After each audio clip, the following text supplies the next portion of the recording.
Hey everybody, welcome into this Adobe Photoshop tutorial. I'm Nathaniel Dodson from tutvid.com, and today we're going to take a look at performing a sky replacement. Check this out.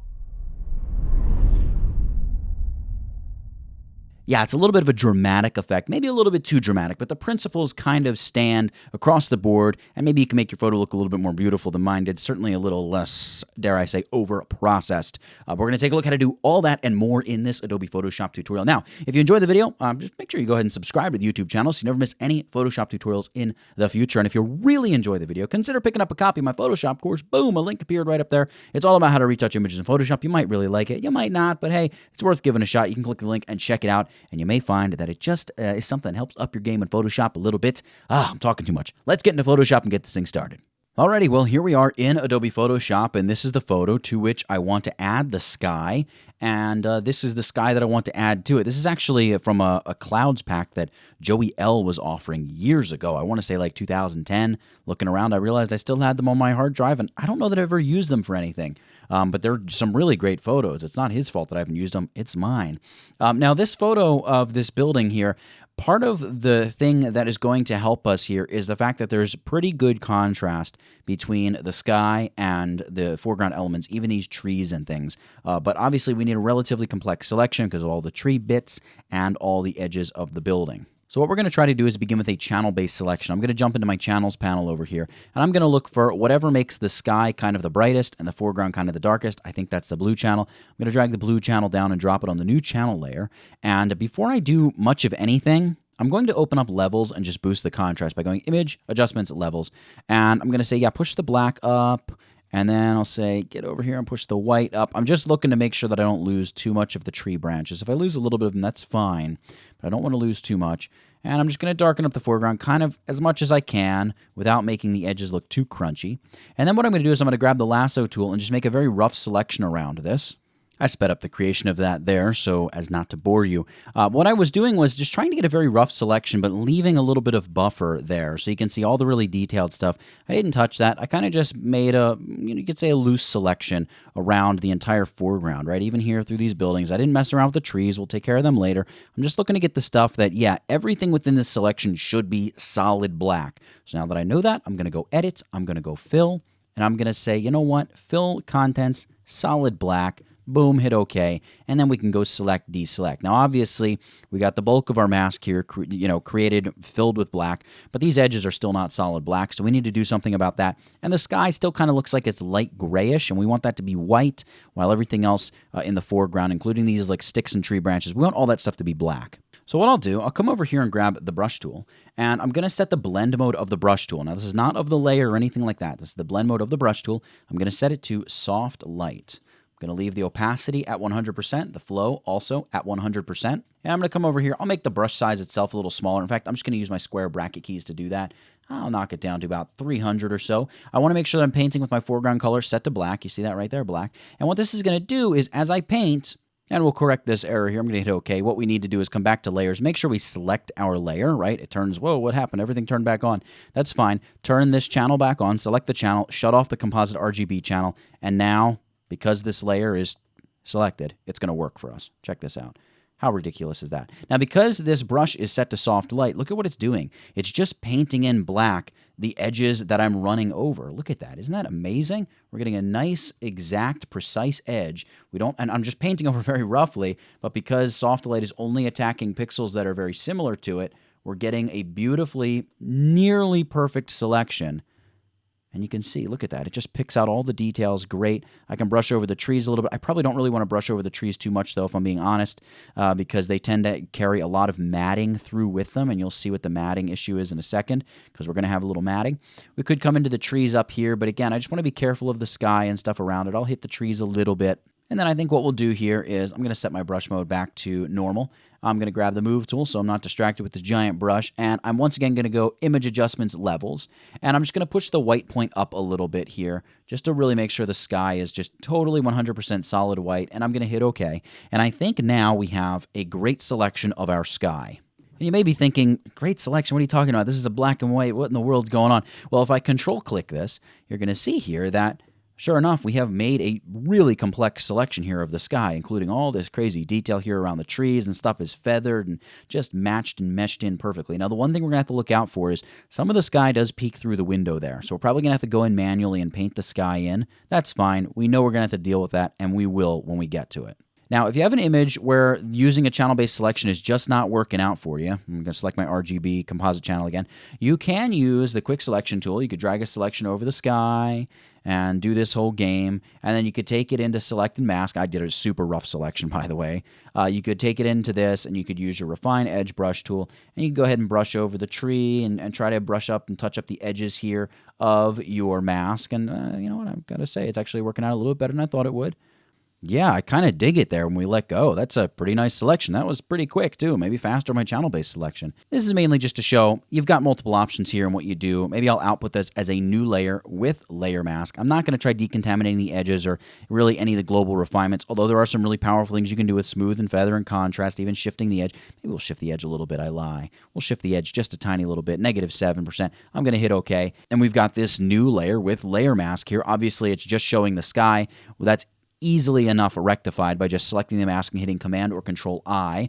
That's going to then hide the sky, and of course the thing to do would be drop the sky in behind this. Before we do that though, I'm going to bring up the original one. We're going to go with my channel-based selection first because it's what I was planning on using, to be honest. So one thing that I should say here is that if the sky is a bit different than the color and like overall brightness of your photo, like this photo is much brighter than the sky we're adding, you're going to end up layering on a lot of different effects like we're going to do here, which is not an ideal situation. Certainly not if you want a really realistic looking photo.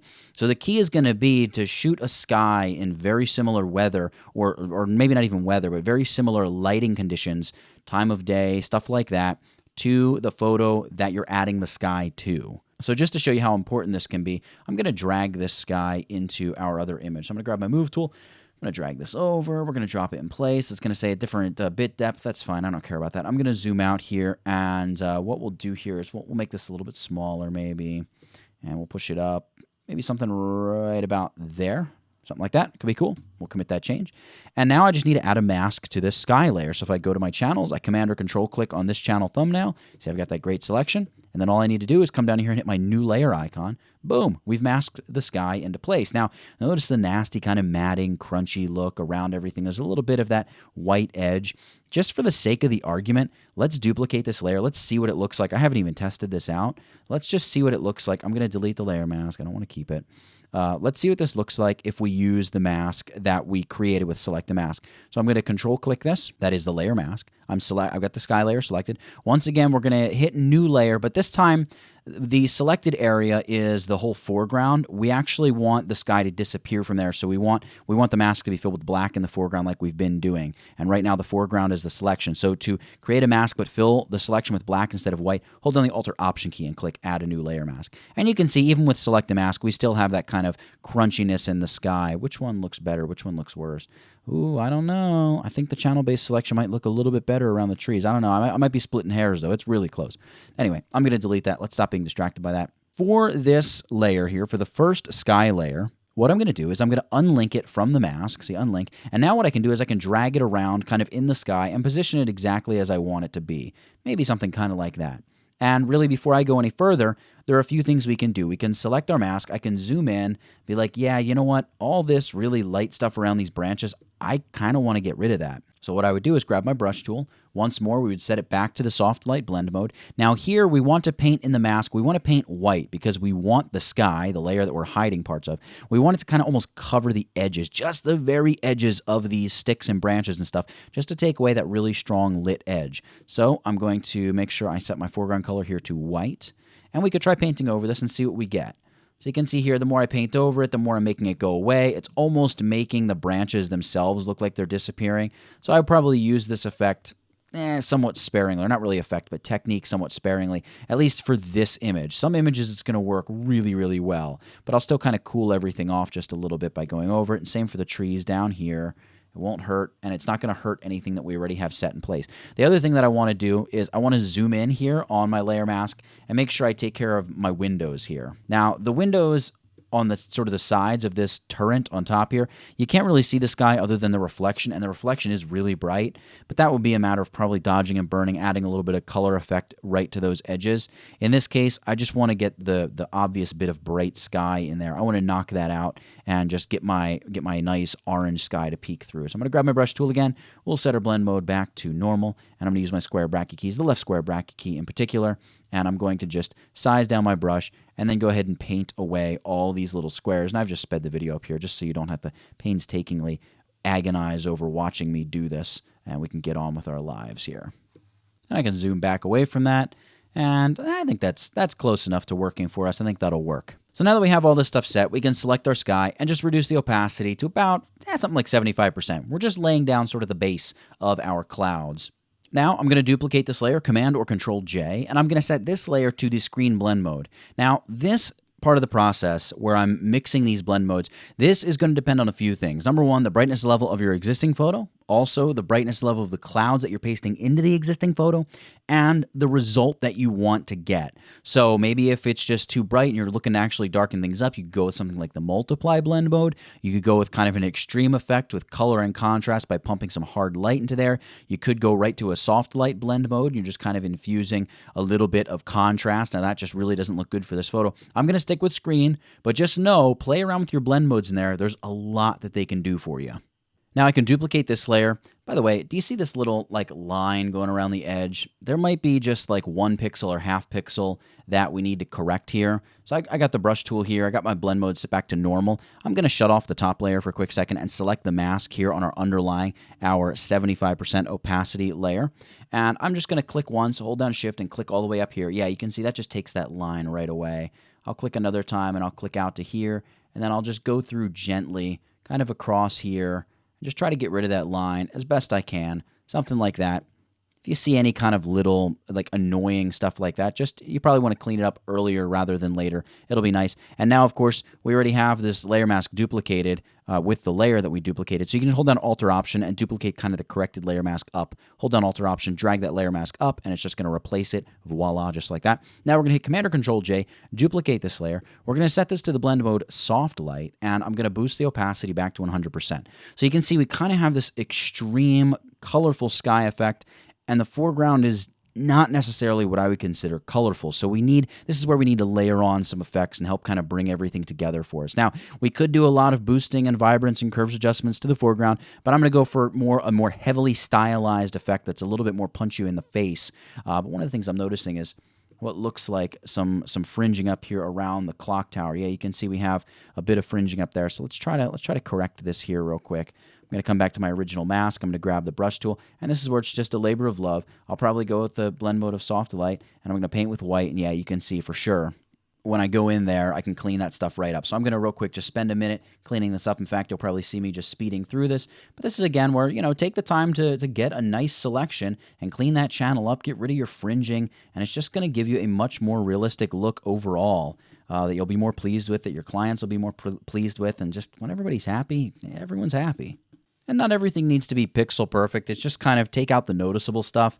Most people aren't going to be pixel peeping your photo and saying, oh, you messed this little bit up right there. That looks awful, and so on and so forth. All right, now we will duplicate this layer mask up, Alt-Option, clicking and dragging to both of our layers in front, just like that. And this is where the beauty of your underlying, just normal, reduced opacity layer comes into play.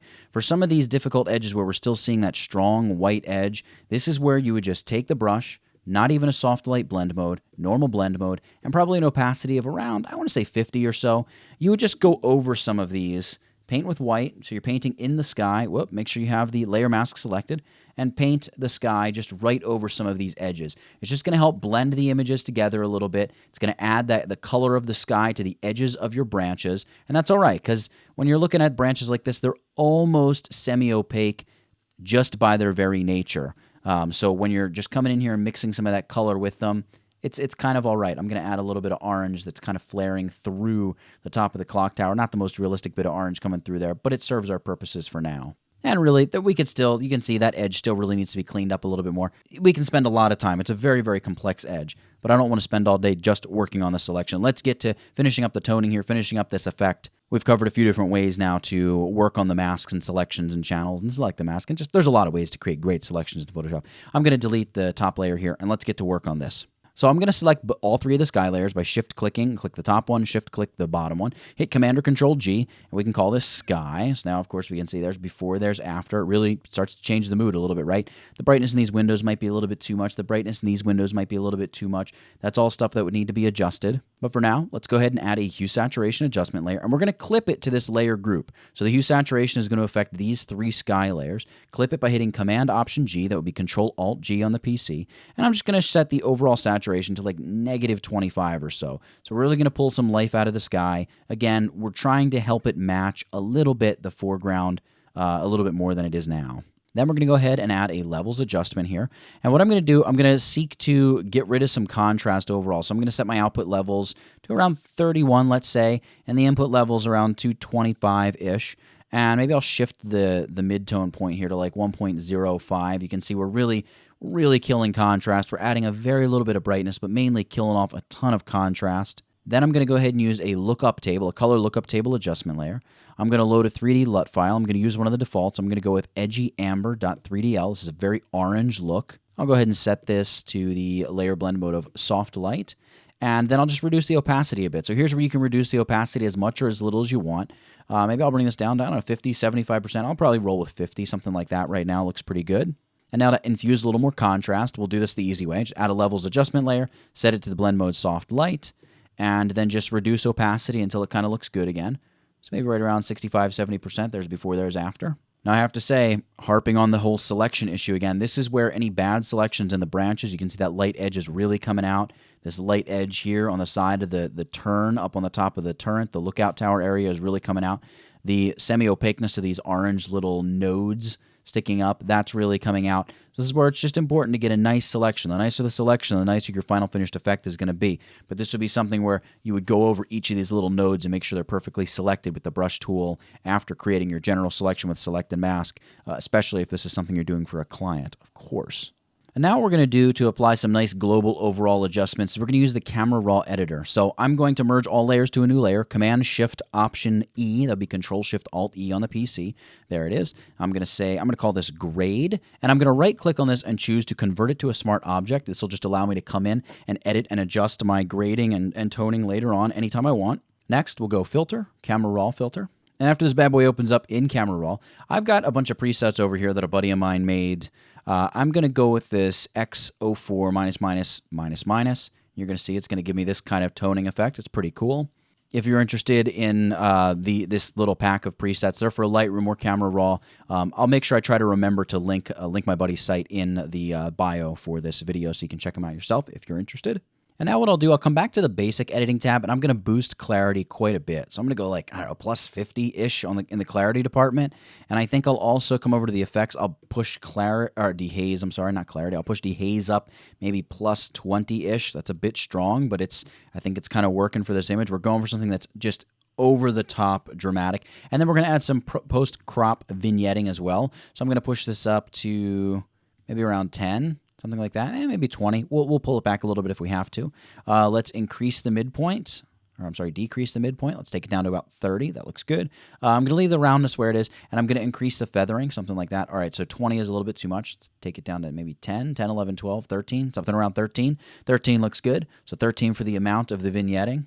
And I think also we'll jump into camera calibration. We'll do just a little bit of toning here. So for the red, we're going to shift the red hue about -10, and then saturation will boost to like plus 10.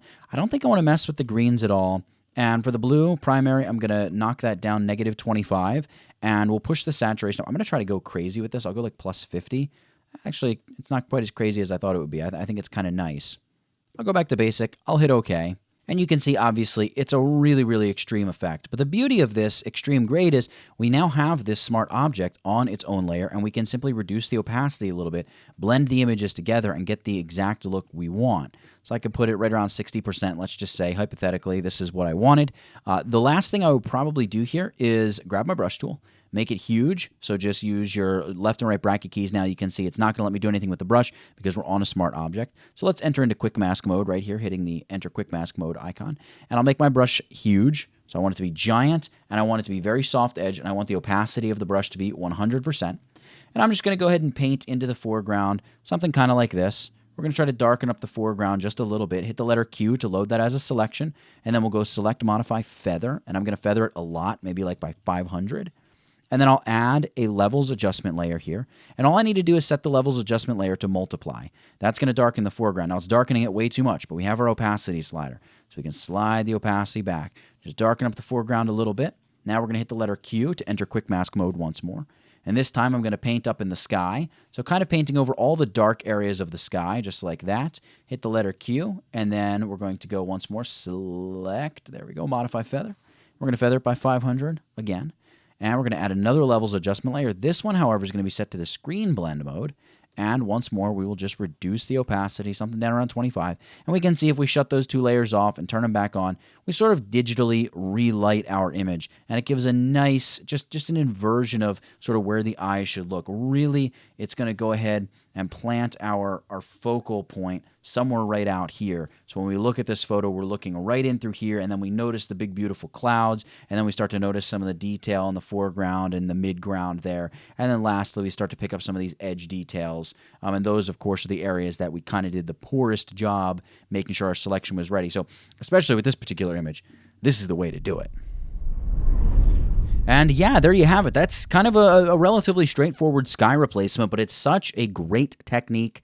And well, not really great technique, I should say. I sound like I'm tooting my own horn, but it's a great thing to know how to do. I'll put it to you that way. So if you need to knock a sky out from behind somebody or something, boom, you can go in and do it just like that. If you enjoyed this video, make sure you subscribe to my YouTube channel. If you really enjoyed the video, you can follow me over on Instagram at TutVid. I try to do a live show and other cool stuff over there all the time. What else? Oh, Discord. If you're into Discord, you can join our Discord server, discord.me/TutVid. The URL will appear on the screen at some point during this. And guys, for the blend mode and brushing and channels and creating selections and sky replacement goodness that we covered in this video, that's it.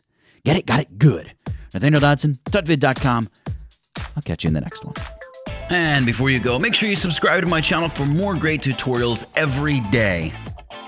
Also, buy my course. It helps us do what we do, and this channel is supported by viewers just like you.